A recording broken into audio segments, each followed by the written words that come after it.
Hi everybody, this is Bentley the Compost Guy Christie here, and I want to provide you with a brief history of the WormInn vermicomposting system. I'm not actually the creator of this system, I didn't invent the WormInn, but I'm proud to say that I did play a small role in its development. Back in the spring of 2008, I had an idea, a rather crazy, kooky, harebrained idea, as is often the case with me. I was inspired by something called the digestive table, and something known as the worm swag. And I thought to myself, what if I could create a lean, mean vermicomposting machine using nothing more than an old pair of jeans, 2 zip ties, and some rope? And that's exactly what I did. I tied off the bottoms, I filled it with worm-rich material, and I hung it from the ceiling in my basement. And of course, I came up with a name. The Creepy Pants Vermicomposter.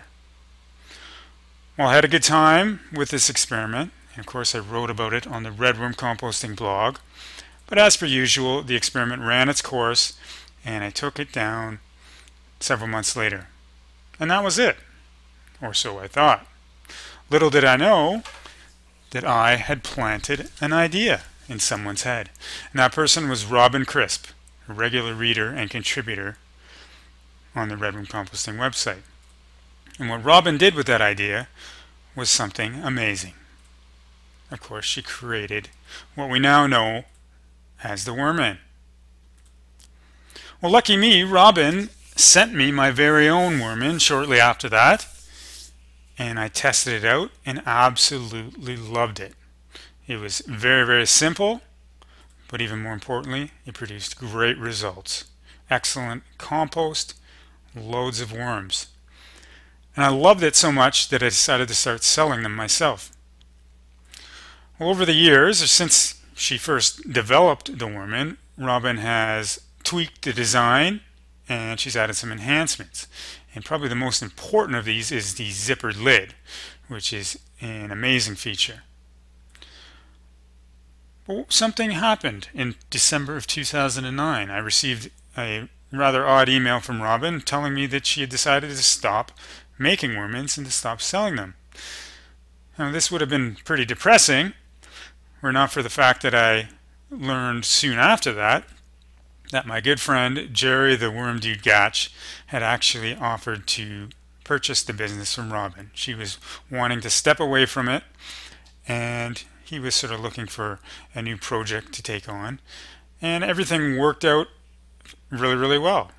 Long story short, he purchased the business from Robin, and he's gone on to work very, very hard to develop the WormInn brand. Well, it's time for something new.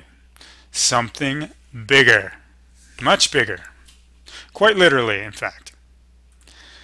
Jerry has come up with a brand new WormInn. A WormInn that's 5 times the size of an already sizable home system. The only problem is that Jerry doesn't know what to call it. Well, it just so happened that I was trying to come up with a contest of some sort of a WormInn contest as well, and so we decided to put our heads together and come up with something fun. And that's how the Name That WormInn contest was born. Now, the rules are very, very simple. All you have to do is email one name suggestion to contest1@redwormcomposting.com. Get your entry in before Wednesday, March 9th, 2011. And then we're going to vote. We're going to decide what is the best name for this big WormInn. Now, of course, I don't want to just give away a prize to the winner, so we do have some additional prizes as well. But the winner gets a WormInn plus 2 pounds of red worms, along with the title, of course, of being the best namer person. Second place gets a WormInn plus 1 pound of red worms, and third place gets a WormInn without any worms. So it's going to be a lot of fun. Now, I'm sure some of you are wondering, what on earth does this thing look like? Well, unfortunately, I can't tell you right now, but you can expect to see a sneak peek before too long. So be sure to tune in to the Red Worm Composting website and keep your eye on the blog there. This is Bentley Christie. Thanks for tuning in.